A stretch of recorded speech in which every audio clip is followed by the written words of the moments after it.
할렐루야. 우리 유튜브 복음 방송을 통해 큐티 세미나를 처음 시도해 보고자 합니다. 다시 말하여 금요 큐티라는 정식 명칭을 달고 도전하기를 소망한다는 것입니다. 그러나 처음 시도이니만큼 만만치는 않을 것입니다. 하지만 쉬울 것이라고 생각하고 도전한 것은 아니기 때문에 다만 기대가 되기도 합니다. 그리고 오늘은 지난주에 나누었던 시편 1편 3절의 말씀의 후속으로 마르지 아니한 같으니라는 제목하에서 지난 말씀을 돌이켜 기억하며 우리 함께 나눔을 해보기를 소망합니다. 여러분, 큐티의 중심은 나눔이고 오픈은 큐티의 꽃입니다. 보통 한 주제를 가지고 평균 2-3시간은 나눔을 하기 때문에 많은 은혜와 뜨거움이 있게 되는데 우리는 유튜브라고 하는 제한적 공간으로 여러 번 나누어 하게 되는, 그래서 번거로움이 있고 필연적으로 생겨나는 한계가 있을 것임을 또한 양해해야 할 것입니다. 그러나 여러분, 기대는 됩니다. 왜냐하면 많은 먹거리가 제공되어 있기 때문입니다. 지난 금요일에 우리는 마르지 아니함 같으니라고 하는 제목으로 나눔의 화두를 저와 여러분에게 던졌었는데, 이제 오늘은 마르지 아니하기 위하여 무엇을 어떻게 적용했는가 하는 것입니다. 적용했으면 성찰하고 반응한 것을 결단하며 그 결단을 실천으로 순종하게 되면 우리의 삶의 지표가 말씀대로 살아가며 그 길이 열리게 된다는 것입니다.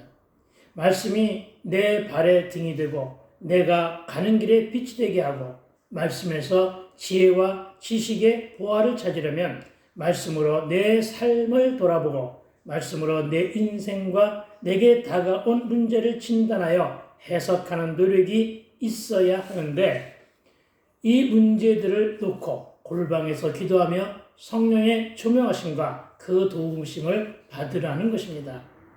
이 방송을 듣는 여러분은 이미 다들 척박한 땅과 불신의 늪에서 말씀과 진리와 교회 그리고 예수 신학가로 심겨진 분들이니 오늘은 형통에 대해서만 적용해 보고자 합니다. 마르지 아니하려면 형통해야 하는데 먼저는 하나님의 신과 통하는 신통을 하자고 말씀을 드렸습니다. 그렇다면 신과 통하기 위해서는 무엇을 적용해야 하느냐는 질문도 던질 수가 있습니다. 그래서 그렇게 묻습니다. 여러분은 무엇을 적용하셨습니까?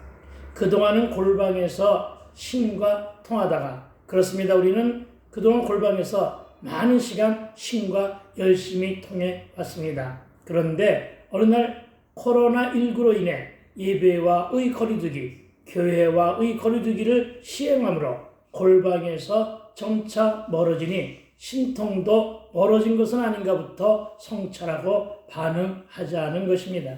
그래서 이 거리두기와 비대면이 끝내는 말씀과 멀어지게 되고 형통이 아닌 불통으로 이어지는 것은 없는지 자신의 영적인 삶을 돌아보자는 것입니다. 그래서 적용한 것은 결단해야 됩니다.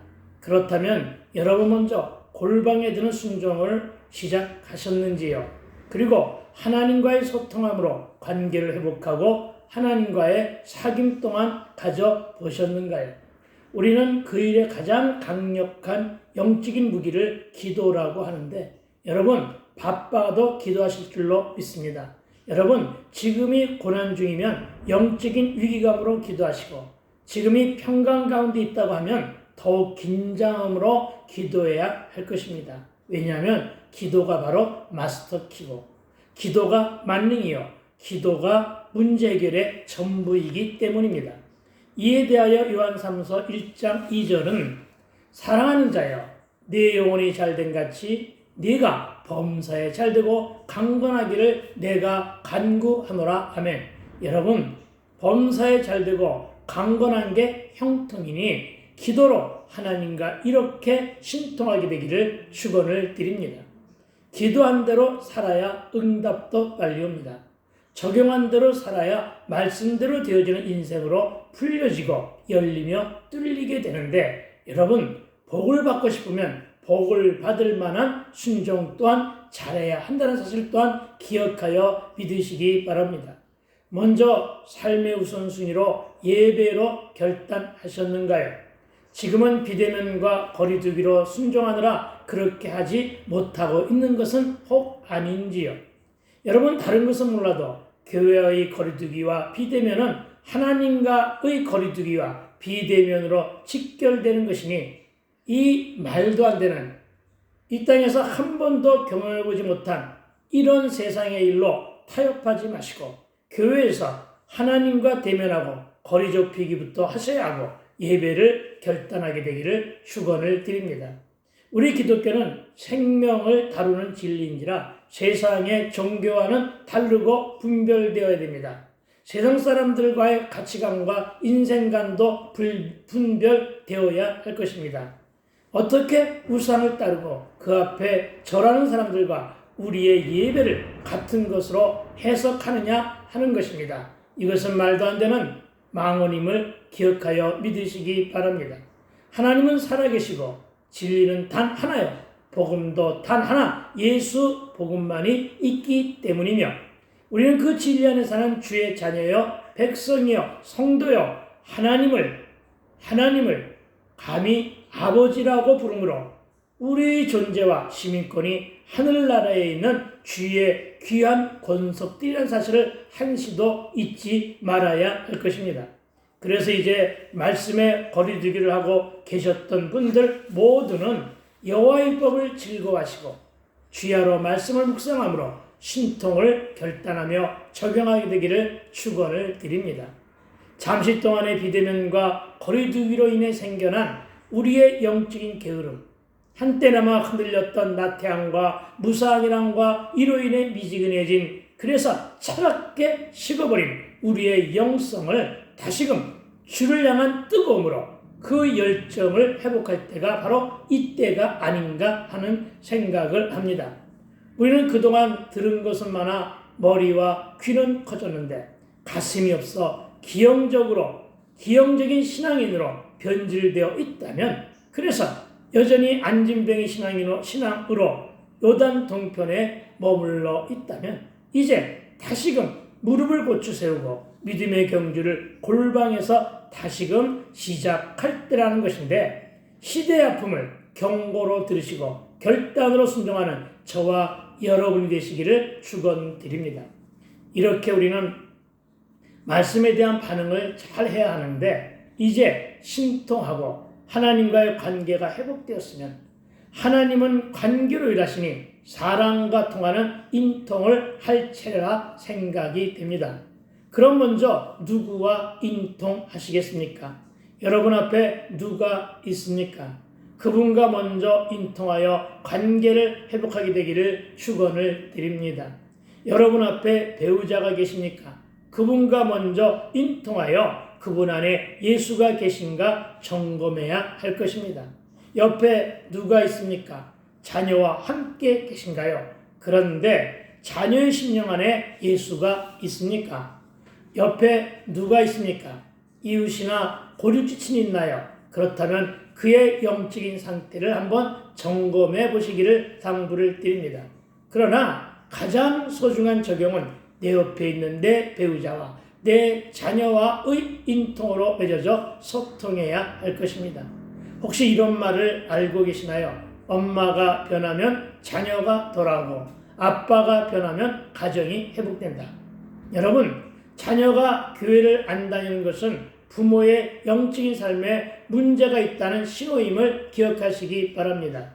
배우자가 변하지 않는 것은 내가 믿는 자로의 본이 되어 주지 못하고 있기 때문임을 또한 상기하시기 바랍니다. 죄는 유전되지 않아도 상처는 전이되는데 전이는 담는 것을 말합니다. 무엇을 담습니까? 좋은 행실은 늦게 배워도 나쁜 일은 쉽게 빨리 배우게 된다는 사실을 잊지 않게 되기를 부탁을 드립니다. 그래서 문제 부모는 있어도 문제아는 없다는 말이 성립되는 것입니다. 그 자녀가 누구를 닮았고 또한 누구에게 배웠겠습니까? 다 부모를 닮았고 그 부모의 언어 행실을 닮았으니 부모에게서 거짓말을 배웠고 부모에게서 거친 말, 거친 행동도 상처도 얻고 배웠을 것입니다. 나는 안 그랬는데 너는 왜 그러냐고요? 아니요. 여러분, 거울을 한번 들여다보시기 바랍니다. 내 행실을 그대로 닮은 내 자녀가 거기에 있을 것입니다. 엄마가 무단횡단하니까 자녀도 무단횡단합니다. 엄마가 갑질합니까? 자녀도 갑질하는 자녀로 성장할 것입니다. 부모가 술 마시면 자녀가 알코올 중독이 되듯이 부모가 TV와 핸드폰에 빠져 있는데 자녀 보고는 그만 들어가서 공부하라고요. 그러지 마시고 내가 먼저 폰 대신 책을 보면 자녀는 게임 대신 공부를 하게 될 것입니다. 너는 누구를 닮아 그러느냐고요? 누구를 닮겠습니까? 바로 그 부모를 쏙 빼닮았겠지요. 그러니 먼저 자녀나 배우자와 소통하시고 나를 변화시킴으로써 먼저 인통으로 화목하게 되기를 축원을 드립니다. 그리고 이렇게 되면 물통은 저절로 보너스의 축복으로 다가올 것인데, 그리고 오늘은 시편 본문 1편 1절을 읽어봅니다. 제가 읽어드립니다. 복이 있는 사람은 악인들의 꾀를 따르지 아니하며 죄인들의 길에 서지 아니하며 오만한 자들의 자리에 앉지 아니하고. 아멘. 여러분, 1절 본문에 이 본문 전체의 주어와 시편 1편의 주제가 들어있는데 혹시 발견할 수 있을까요? 그렇습니다. 복이 있는 사람입니다. 나와 여러분은 복을 좋아하고 서양 사람도 복을 좋아하는데 오늘 시편도 복 있는 자가 되라고 말씀합니다. 그런데 여러분, 어떤 복을 소유하고 계십니까? 저는 72살이라는 이 나이 먹도록 충치가 하나도 없습니다. 요즘에는 잇몸이 좀 시원치가 않지만 상한 이는 하나도 없을 정도로 아주 건강합니다. 눈도 좋아요. 제가 지금 비록 안경을 쓰고 있지만 이 보안경마저도 50이 넘어서야 썼습니다. 지금도 안경 안 쓰고 바늘귀에 실을 꿰을 정도로 눈이 아주 밝답니다.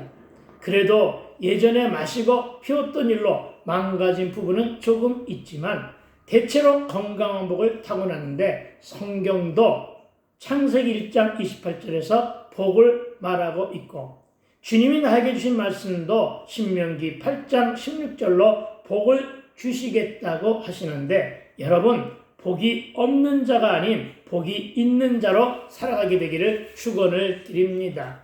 그런데 성경은 저와 여러분이 복이 있는 자로 살고자 한다면 세 가지에서 벗어나라고 말하고 있습니다. 그것의 처음이 바로 악인의 꾀라고 말합니다. 여러분, 악인의 꾀가 무엇입니까? 악인의 반대말은 의인인데 저와 여러분은 의인입니까? 아니면 악인입니까?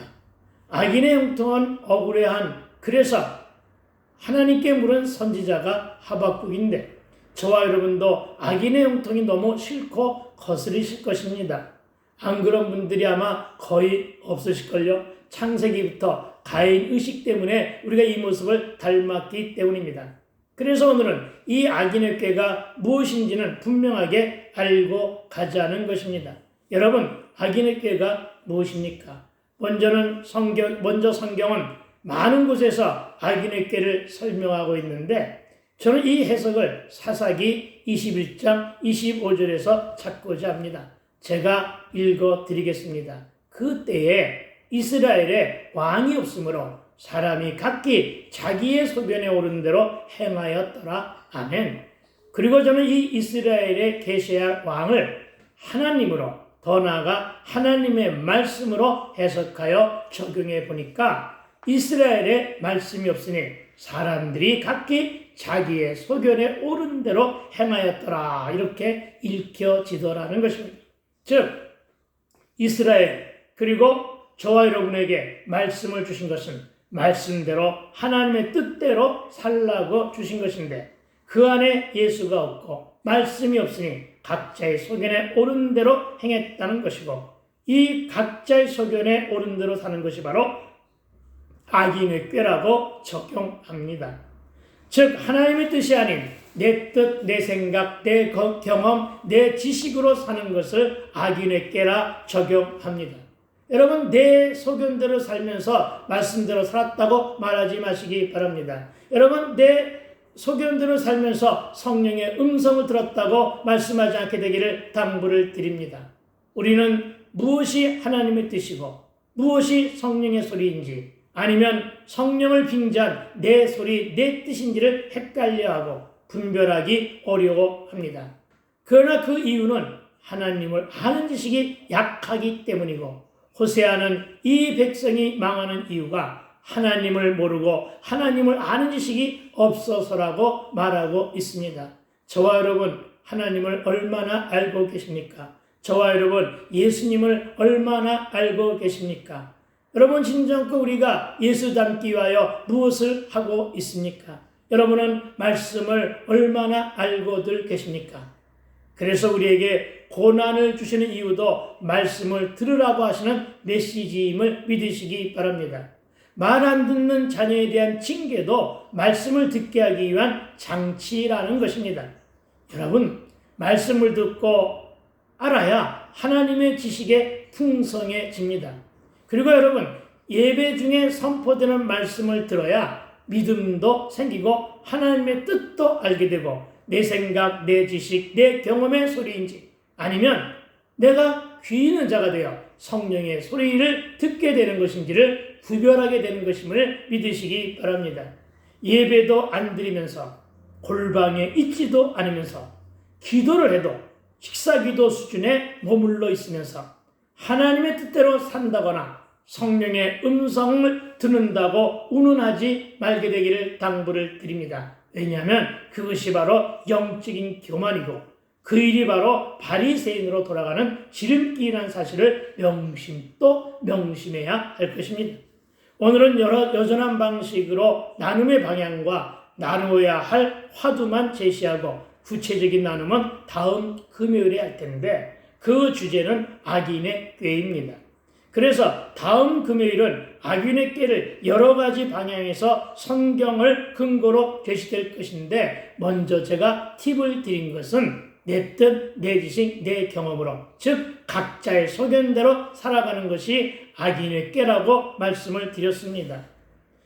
여러분 그러나 오늘은 말씀이 없는 말씀을 듣지 못해 찾아오는 악인의 꾀 즉 내가 각자의 속에 온 대로 산 것은 무엇이 있는지를 한 주간 묵상하시고 고민하며 도전하는 과제를 저와 여러분에게 던져드리고 오늘은 여기까지입니다. 여러분 우리는 매주 금요일 이렇게 만나게 될 것입니다. 다음 주는 더 맛있는 만난 말씀의 먹거리로 여러분을 찾아뵙게 될 것입니다. 그러니 기대하시라. 감사합니다 여러분. 좋아요도 부탁드리고 구독도 부탁드립니다. 여러분 샬롬.